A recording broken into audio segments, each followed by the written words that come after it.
Kita harus berhati-hati, sebab kita sekarang ini sudah berada di akhir zaman. Cirinya sudah jelas, sebagaimana yang disebutkan oleh Allah dalam Al-Quranul Karim, yaitu kembalinya Bani Israel ke Baitul Maqdis. Makanya dulu ketika negara-negara Arab kalah dalam perang 6 hari tahun 1967, dan pasukan Zionis Israel berhasil memasuki kota Yerusalem Timur dan berbaris di depan Masjidil Aqsa, seorang ulama dari Mesir, Syekh Muhammad Mutawalli Sya'rawi, mengisahkan bahwa pada saat beliau mendengar kabar itu, melihatnya di televisi. Ketika saya melihat pemandangan itu di televisi, saya langsung sujud syukur, katanya. Sujud syukur kenapa? Apakah karena beliau senang, gembira Yahudi mendapatkan perlakuan istimewa seperti itu? Tidak. Justru beliau syukur karena janji Allah betul-betul terjadi sesuai dengan yang dikabarkan di dalam Al-Quranul Karim. Dan itu berlaku di zaman kita hari ini.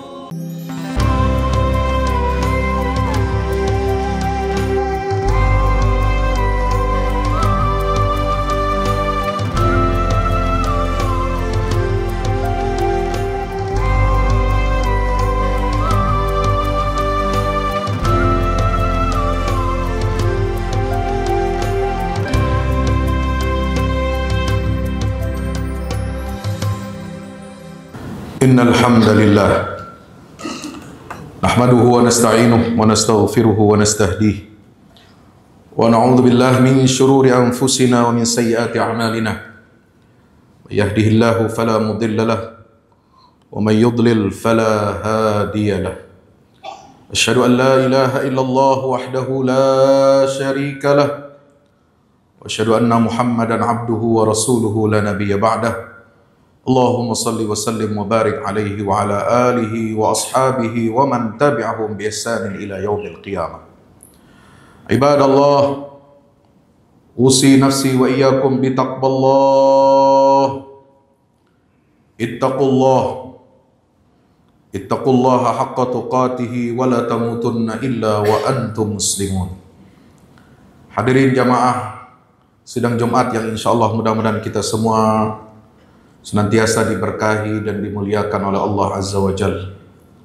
Bersyukur kehadirat Allah Subhanahu wa Ta'ala, di hari Jumat yang berbahagia ini kita senantiasa mendapatkan izin dan limpahan karunia, taufik dan hidayahnya untuk sama-sama kita mendengarkan, menggali, dan juga meneguhkan hati dan tekad kita untuk senantiasa bertakwa kepada Allah Subhanahu wa Ta'ala dengan menjalankan semua perintah-perintahnya dan menjauhi semua larangan yang telah ditetapkan oleh Allah Subhanahu wa Ta'ala. Karena dengan ketakwaan inilah kita semua selaku hamba Allah akan mendapatkan kebaikan dan keberkahan, mendapatkan kesejahteraan dan keselamatan hidup di dunia maupun kelak nanti di yaumil akhir. Ma'asyiral muslimin rahimani wa rahimakumullah. Kita sekarang berada di akhir zaman. Orang sering menyebut istilah akhir zaman. Ulama dulu juga menyebut akhir zaman. Kalau kita membaca kitab-kitab ulama-ulama terdahulu, ketika mendapati huru-hara, banyak bencana, banyak fitnah, mereka kemudian mengatribusikan atau mengistilahkan fitnah-fitnah itu sebagai fitnah akhir zaman. Tapi sesungguhnya fitnah akhir zaman yang paling besar dan menjadi ciri pokok dari yang disebut dengan istilah akhir zaman itu telah diungkapkan oleh Allah Subhanahu wa Ta'ala di dalam Al-Quranul Karim, diisyaratkan dalam surah Al-Isra atau surah yang disebut dengan Bani Israel. Kalau belum ada muncul fenomena ini, maka belum disebut sebagai akhir zaman. Kita tidak menyalahkan ulama-ulama terdahulu yang hidup ratusan tahun lalu menyebut fitnah-fitnah di masa mereka disebut sebagai akhir zaman. Karena itulah yang mungkin Bisa mereka eksplorasi, mereka bisa eksposur tentang fitnah-fitnah yang dahsyat menyerupai fitnah akhir zaman. Tapi mari kita kembali kepada ciri pokok akhir zaman ini adalah, yaitu ketika Allah Subhanahu wa Ta'ala mengizinkan kembalinya Bani Israel di akhir zaman, digiring mereka semua ke negeri para nabi, Baitul Maqdis yang diberkahi oleh Allah Subhanahu wa Ta'ala, bukan karena Allah cinta senang kepada perbuatan mereka. Mereka orang-orang yang telah diberikan ketetapan sebagai al-maghdubi alaihim, orang-orang yang dimurkai, kelompok yang dimurkai di antara seluruh makhluk manusia di atas muka bumi ini. Hanya sifat ini yang melekat pada diri mereka, bukan yang lain. Dan itu kita panjatkan doa kita kepada Allah Azza wa Jal ketika kita memohon agar kita diberikan petunjuk ke jalan yang lurus, bukan jalan orang-orang yang dimurkai olehnya. Allah Subhanahu wa Ta'ala menetapkan ciri akhir zaman itu adalah kembalinya mereka ke negeri Baitul Maqdis untuk menerima hukuman yang terakhir. Hukuman yang terakhir karena kerusakan, karena kebejatan, karena dampak daripada mereka yang berkuasa di atas Baitul Maqdis ini, dampaknya merajalela ke seluruh dunia. Maka Allah Subhanahu wa Ta'ala telah menyiapkan sebuah skenario bagaimana Yahudi yang berdiaspora ke seluruh dunia ini kemudian dikumpulkan ke negeri Baitul Maqdis. Dihidupkanlah ide, dihidupkanlah sebuah gagasan untuk kembali ke negeri nenek moyang mereka. Dan Allah persilahkan mereka dan berikan mereka izin. Izin dan persilahkan dari Allah itu bukan berarti tanda bahwa dia ridho kepada orang-orang Bani Israel ini. Tetapi itu menjadi sebuah tanda bahwa apa yang ditetapkan Allah untuk akhir zaman ini berlakulah adanya. Wa qulna min ba'dihi li bani Israil askunul arda fa idza jaa wa'dul akhirati ji'na bikum lafifa, sebagaimana disebutkan dalam surah Al-Isra ayat 104. Kami katakan, kami firmankan kepada Bani Israel sepeninggal Musa wafat, wahai Bani Israel, di akhir zaman nanti kelak tinggallah kamu di negeri yang telah ditetapkan oleh Allah untuk kalian menerima hukuman yang terakhir. Maka itulah dijelaskan pada ayat yang ke-7 surat Al-Isra. فَإِذَا جَاءَ وَعْدُ الْآخِرَةِ لِيَسُوءُوا وُجُوهَكُمْ وَلِيَدْخُلُوا الْمَسْجِدَ كَمَا دَخَلُوهُ أَوَّلَ مَرَّةٍ وَلِيُتَبِّرُوا مَا عَلَوْا تَتْبِيرًا. Jika telah tiba masanya, datang waktu hukuman yang terakhir, yang kedua kepada Bani Israel, maka Allah akan bangkitkan kembali hamba-hambanya yang dulu berhasil mengalahkan mereka. Bukan mereka yang telah berhasil mengalahkan Yahudi ini dibangkitkan dari alam kuburnya, bukan. Tapi sifat-sifat ibadan lana uli ba'sin syadid yang disebutkan di dalam ayat 5 surah Al-Isra itu, kemudian dia hidup kembali sifat-sifat ini pada umat Islam di akhir zaman yang akan menghancurkan kesombongan Yahudi sehancur-hancurnya. Masyaallah yang dirahmati Allah. Di sisi lain, Nabi SAW menyebutkan dalam salah satu hadisnya yang sahih, yang disebutkan di dalam berbagai kitab sahih. Nabi SAW bersabda, "Ma min fitnatin mundu khalaqallahu Adama ila qiyamis saati akbar min fitnatil Masihid Dajjal." Tidak ada fitnah yang lebih besar sejak Allah menciptakan Nabi Adam, manusia pertama, hingga terjadinya hari kiamat. Tidak ada fitnah yang lebih besar daripada fitnah Al-Masihid Dajjal, yaitu sosok seorang manusia yang akan muncul di akhir zaman, yang mengaku-ngaku dia sebagai Tuhan, melakukan tipu daya yang besar dan membawa fitnah atau ujian yang luar biasa. Dia sanggup menurunkan hujan. Dia sanggup menghidupkan orang mati secara ilusional dan bisa memberikan rizki atau mengancam dan menghadirkan kelaparan kepada siapa yang menentang atau menolak ajarannya. Saudaraku yang dirahmati Allah Subhanahu wa taala, kita harus berhati-hati sebab kita sekarang ini sudah berada di akhir zaman.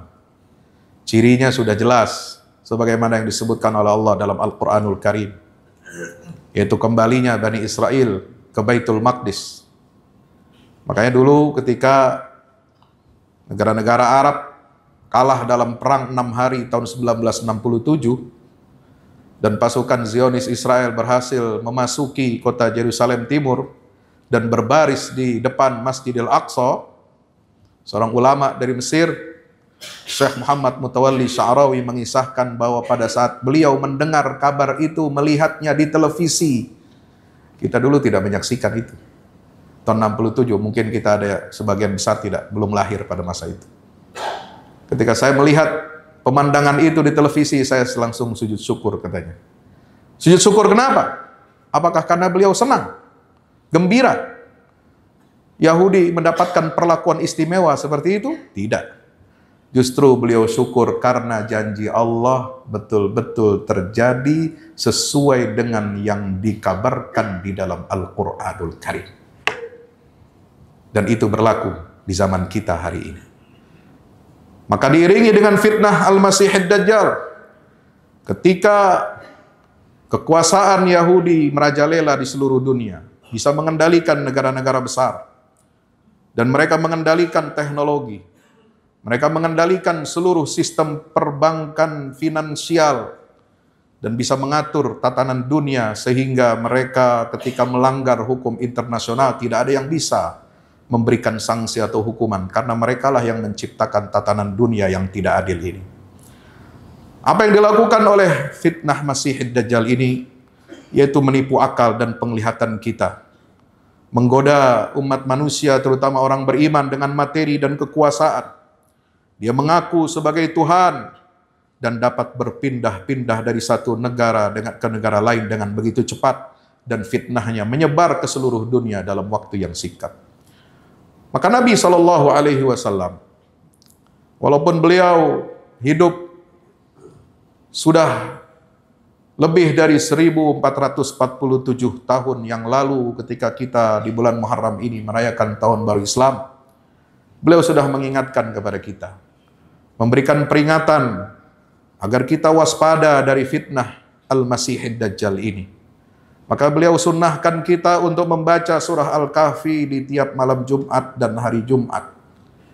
Dan beliau SAW bersabda, "Man hafiza 10 ayatin min awali suratil Kahfi usima min fitnatil Dajjal."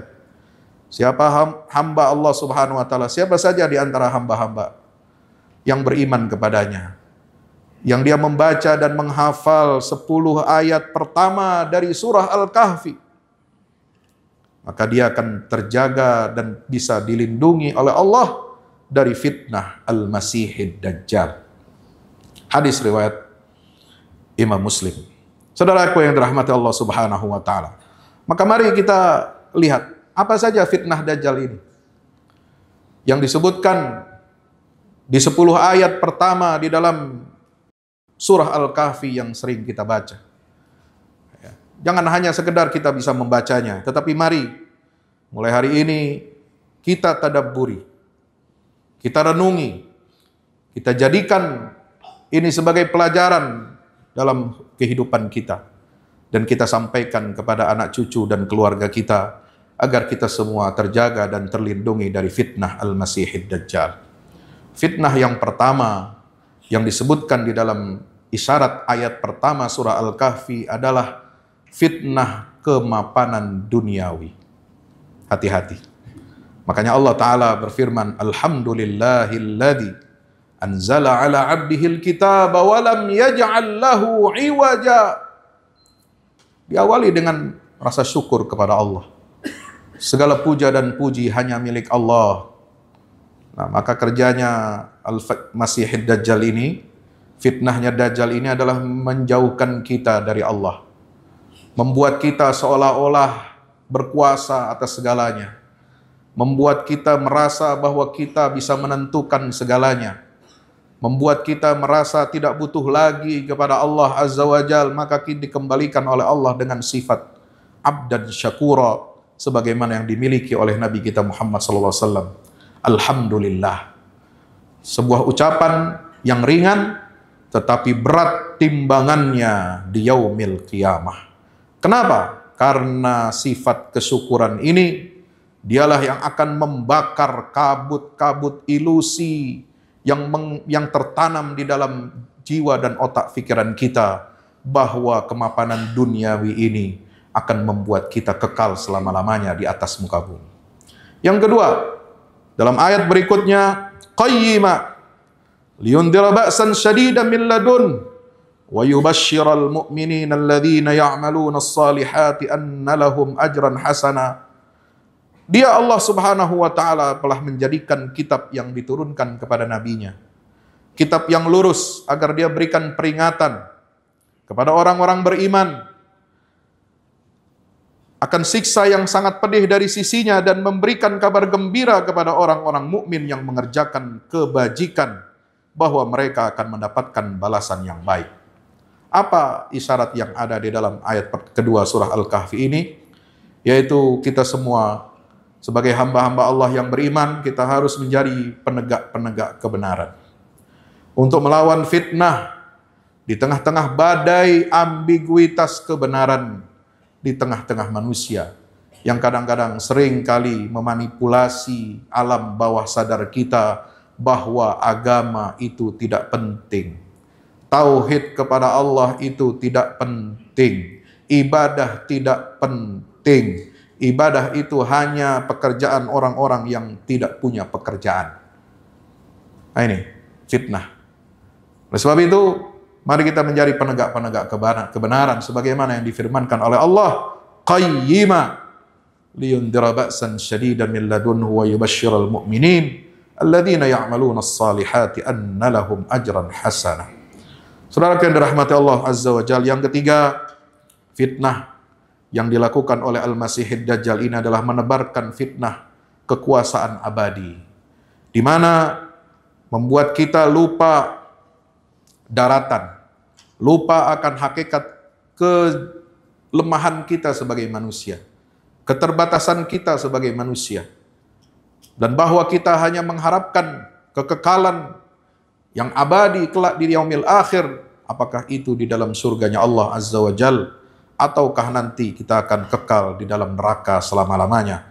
Maka mari kita jaga diri kita manfaatkan waktu kita ini untuk kita dapat melawan fitnah-fitnah yang ditebarkan oleh Dajjal dengan opininya yang merusak bahwa kekuasaan kita abadi di dunia, bahwa akhirat tidak perlu dan tidak ada kehidupan setelah kita mati. Yang keempat, jamaah yang dirahmati Allah Subhanahu wa taala, adalah peringatan dari Allah Subhanahu wa taala, wa yundhiral ladzina qalu ittakhadallahu walada. Allah taala mengingatkan awal dari fitnah Dajjal adalah ketika Al-Qur'an telah mengingatkan kepada seluruh umat manusia. Al-Qur'an ini memberikan peringatan kepada orang-orang yang berkata bahwa Allah mengangkat seorang anak. Ya, ini awal dari fitnah Dajjal. Ya, maka itu kenapa Masih Dajjal ini dalam riwayat hadis-hadis yang sahih dari Nabi SAW, kelak nanti dia akan dibunuh dan akan dikalahkan oleh Nabi Isa alaihi salam.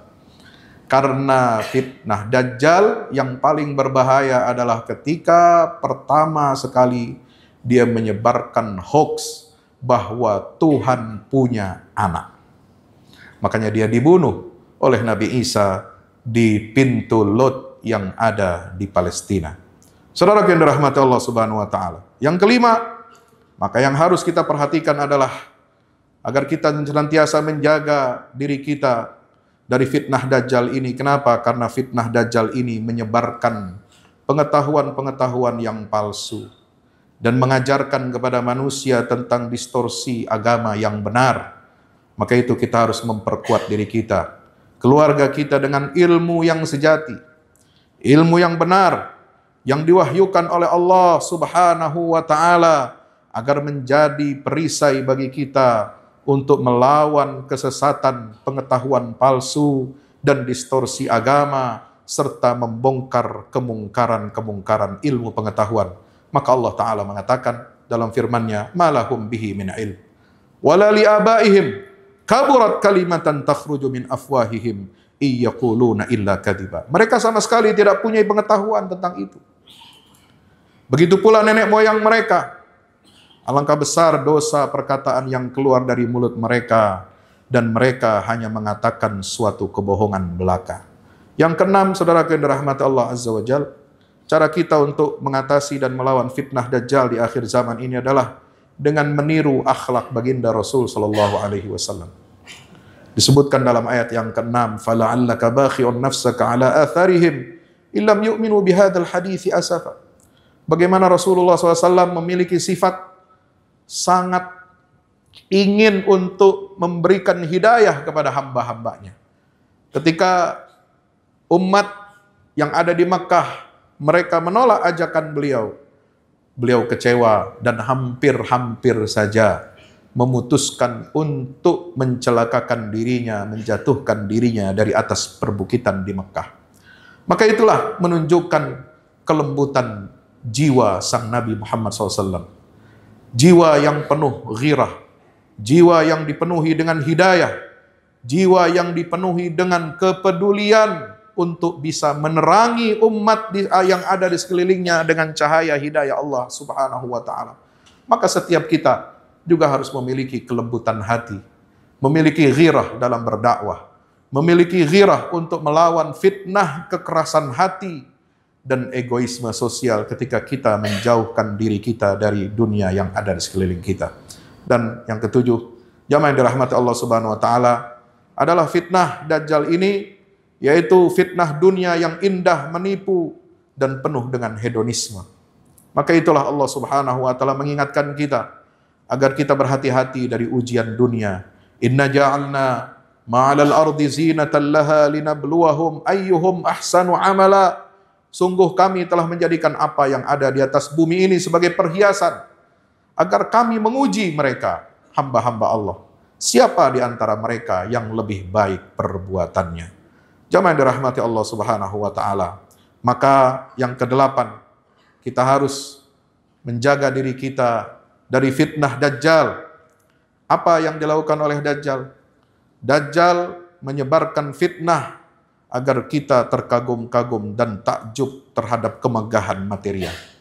Padahal materi dunia ini semua serba fana. Inilah kerapuhan yang ada dalam fitnah Dajjal. Dan Allah mengingatkan kepada kita, wa inna laja'iluna ma 'alaiha sa'idan juruza. Kita diingatkan oleh Allah bahwa apa yang kita bangga-banggakan hari ini, detik ini, jam ini, tanggal ini, tahun ini, ketika kekuasaan kita menggenggam dunia, ketika kita menguasai perekonomian dunia, ketika kita bisa mengatur seluruh dunia dengan politik kebijakan yang kotor dan zalim, maka Allah mengingatkan, kami benar-benar akan menjadikan apa yang ada di atasnya, di atas bumi ini, ketika nanti sudah menjadi datang hari kiamat, itu menjadi tanah yang tandus lagi kering. Tidak bisa lagi. Tidak ada lagi yang bisa kita banggakan. Tidak ada materi yang bisa kita banggakan. Tidak ada gedung-gedung tinggi yang bisa kita banggakan. Karena semua ini akan berakhir, berujung menjadi tanah yang tandus lagi kering. Jamaah yang dirahmati Allah Subhanahu wa Ta'ala, yang terakhir, yang kesembilan, Allah Subhanahu wa Ta'ala mengingatkan kita pentingnya kita melakukan kaderisasi untuk menjaga fitnah Dajjal, untuk melawan fitnah keputusasaan. Banyak di antara kita yang putus asa melawan fitnah Dajjal ini. Semua sisi kehidupan kita sudah terkepung dengan fitnah Dajjal. Lalu bagaimana Allah memberikan cahaya, harapan dan masa depan untuk tegaknya Islam di akhir zaman, yaitu dengan tampilnya pemuda-pemuda generasi muda Islam yang akan melawan fitnah keputusasaan ini. Mereka tidak tunduk pada tekanan dan ketakutan terhadap sistem yang tirani.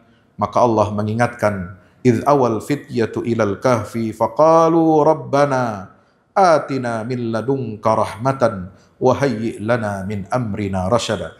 Ketika Ashabul Kahfi disebutkan kisah dalam Al-Quran, yang menjadi ayat pertama Allah meng-mention mereka, yaitu dengan doa Ashabul Kahfi. Mereka bukan lari dari kehinaan dunia, bukan takut dari kejaran orang-orang yang zalim, tapi mereka diizinkan oleh Allah Subhanahu wa taala untuk menghindarkan dirinya dari fitnah, menjaga keimanan. Seraya mereka berkata berdalam doa mereka, Rabbana atina fid min ladunka rahmah. Ya Allah, ya Tuhan kami, anugerahkanlah kepada kami rahmat dari sisimu. Wa hayyi' lana min amrina rasyada, dan mudahkanlah bagi kami petunjuk untuk segala urusan kami. Mudah-mudahan Allah Subhanahu wa taala senantiasa mencurahkan rahmatnya dan petunjuknya kepada kita semua, sehingga kita semua dapat melawan fitnah Dajjal yang berlangsung hari-hari ini dan juga di hari-hari esok. Barakallahu li wa lakum fil Qur'anil azim wa nafa'ani wa iyyakum bima fihi minal ayati wa dzikril hakim. Aqulu qawli hadza fastaghfiru innahu wal ghafurur rahim. Alhamdulillahi wahda sadaqa wa'dah wa nasara 'abdahu wa 'azza jundahu wa hazama al-ahzaba wahdah. Asyhadu an la ilaha illallah wahdahu la syarika lah wa asyhadu anna Muhammadan 'abduhu wa rasuluhu la nabiyya ba'dah. Allahumma shalli ala Muhammad wa ala ali Muhammad. Assalatu wassalamu alayka ya Rasulullah. Ibadallah, ittaqullaha haqqa tuqatih wa la tamutunna illa wa antum muslimun. I'lamu anna Allah amarakum bi amrin bada fi bi nafsihi wa thanna bi malaikatil musabbihati bi qudsihi. Faqala ta'ala inna Allah wa malaikatahu yusalluna 'alan nabi ya ayyuhalladzina amanu sallu 'alaihi wa sallimu taslima. Allahumma salli wa sallim wa barik ala 'abdika wa rasulika Muhammad adada ma ahata bi 'ilmika wa khatta bi qalamuka wa ahsa kitabuk. Ardallahum an sadatina arba'atil khulafa'ir rasyidin Abi Bakr wa Umar wa Uthman wa Ali wa an sa'iris sahabati wat tabi'in wa man tabi'ahum bi ihsan ila yaumiddin wa alaina ma'hum bi rahmatika ya arhamar rahimin. Allahumma ighfir lil muslimin wal muslimat wal mu'minin wal mu'minat al ahya'i minhum wal amwat innaka ya rabbana sami'un qaribun mujibud da'awat. Allahumma ansur al islam wa izzal muslimin wa ali bi fadlika kalimatil haqqi ila yaumiddin. Allahumma ansur man nasara ad-din wa akhdhul man khadhala al muslimin. ربنا عليك توكلنا وإليك أنبنا وإليك المصير. ربنا هب لنا من أزواجنا وذرياتنا قرة أعين واجعلنا للمتقين إماما. ربنا آتنا من لدنك رحمة وهيئ لنا من أمرنا رشدا. ربنا آتنا في الدنيا حسنة في الآخرة حسنة وقنا عذاب النار. وصلى الله على نبينا محمد وعلى آله وصحبه وسلم والحمد لله رب العالمين وأقم الصلاة.